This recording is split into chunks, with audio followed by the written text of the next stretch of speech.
What's up, everybody? It is your boy Baddog back with another New York Giants video.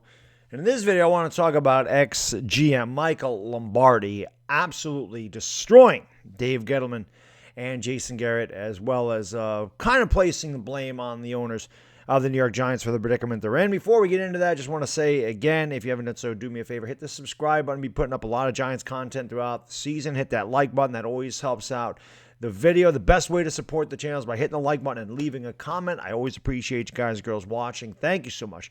I really do appreciate it. Now let's get into the video.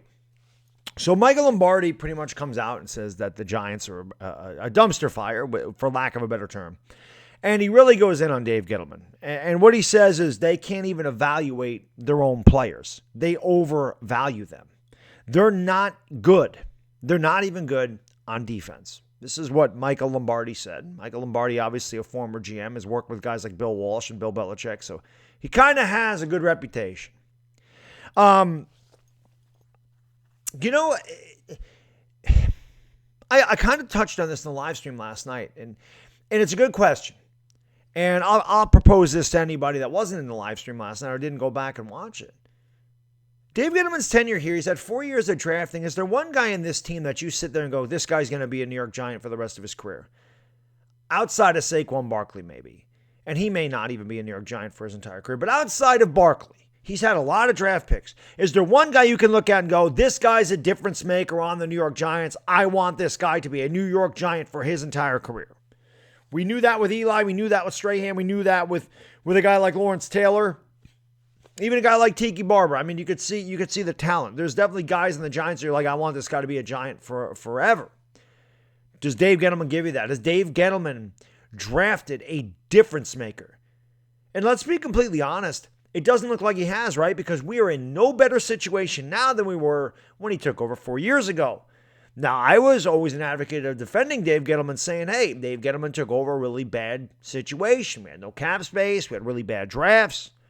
Give him a couple years, and they'll get out of it. Well, now granted, this year has just started, and it can definitely turn on a dime. There's no doubt about that. But the previous 3 years, no good.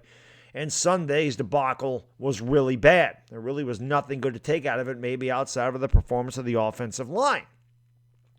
As far as the defense goes, yeah, they struggled against Denver. There's no doubt they gave up over 400 yards. They couldn't get off the field on third down. But this team really didn't get off the field on third down last year either. They were 25th in the league in third down conversions against. But I guess this proposes a question. Is it the chicken or the egg? Is the defense good and just had a bad game? Are the players good on defense, or is it Patrick Graham's scheme?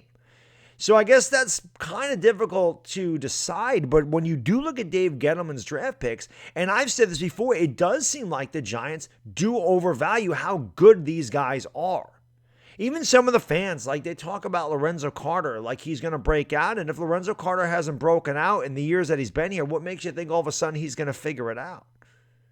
You know, you could say, oh, he was playing good before the injury. Okay, but that doesn't mean that he was going to play good the rest of the season. And it certainly doesn't mean that he'd be the same after the injury. I mean, how good was Lorenzo Carter really? I mean, how good? Everybody loves Dexter Lawrence. I like Dexter Lawrence too, but how much of an impact does Dexter Lawrence make every game? How many times are we going, wow, what a play by Dexter Lawrence? How many times does Dexter Lawrence wow us with plays? How many times does anybody that Dave Gettleman drafted wow us with a play? And I'm not talking about maybe one a game or one every. I'm talking like on a general base where you're like, wow, that guy's really good. Wow, he's really good. We saw that with Saquon Barkley his rookie season. We definitely saw it. But other than that, I mean, outside of Barkley, who are you looking at going, wow, we got to keep this guy? Is there anybody? I have a tendency to agree with Michael Lombardi on that. I do think the Giants overjudge how good their talent is. I do. And I don't think they're as good as Dave Gettleman and company thinks they are. And that's just my opinion, but obviously it's also the opinion of Michael Lombardi. Let's get into Jason Garrett, who is everybody's favorite scapegoat. And I'm going to talk a little bit about, I'm going to talk about this. I'm going to give you my evaluation on this as well. And I'm going to mention Tim from Online Big Blue Sports. Big shout out to him, man. I love that guy's channel. Looking forward to working with him again. Lombardi says Garrett refuses to design a running game. It's one of the worst offenses to watch, not helping the quarterback. Now, I know I'm going to touch on what Tim said here, and he makes a really good point. Jason Garrett is obviously a scapegoat. Everybody loves to blame Jason Garrett. Could his play calling be a little bit more creative? Maybe so. But if you're going to blame Jason Garrett, you have to blame Joe Judge too. It's not like Jason Garrett doesn't run the game plan by Joe Judge. I can't imagine Joe Judge just tells Jason Garrett, hey, freewheel it. Go freewheel your offense and you don't need to run it by me. No. Like Tim said, man, it's a scheme. The New York Giants, and Joe Judge has said this, guys, you heard him. Don't tell me what a player can do, or don't tell me what a player can't do. Tell me what he can do. And maybe the New York Giants brass, maybe the New York Giants coaches, maybe they don't have a lot of confidence in Daniel Jones to run certain plays or to run certain schemes. Don't tell me what they can't do. Tell me what they can do. And perhaps they are building a game plan around what they feel Daniel Jones' strengths are. As bad as that's looked, maybe that is the case. One thing you got to remember when you're discussing Joe Judge and Jason Garrett, Daniel Jones was not their pick. They did not select Daniel Jones. It's not like Joe Judge came in and said, I want Daniel Jones. They drafted him for Pat Shurmur. He was a little bit better in Pat Shurmur's offense. He was. Because whatever Pat Shurmur saw, whatever Pat Shurmur believed, he obviously had a higher degree in belief of Daniel Jones than these guys do. Now, I'm not saying that that's the case because I don't know. I'm not in the huddle. I don't know. But what I do know is Tim made a good point that I don't think Jason Garrett is completely to blame for this. He definitely has part of the blame. Don't get me wrong. Definitely, they all have to share a blame. But it is a good possibility that that game plan is set up because they don't believe that Daniel Jones can do certain extravagant things because a lot of times he's a one-read quarterback. And that's why I said maybe Jason Garrett's game plan, maybe it is decent. Maybe Daniel Jones just doesn't see guys. I don't watch film, man. I don't go back. I can only see where he's throwing. I can only look at him. I can't look at the entire screen when I'm watching a game. And I never go back and watch film because that's not what I do. So, I'm not going to pretend that I know what I'm looking at when I'm looking at film because I wouldn't.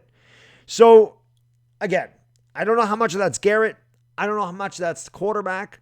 I don't know how much it's the offensive line. I don't know how much of it's Jason Garrett's scheme or how much the players just aren't good.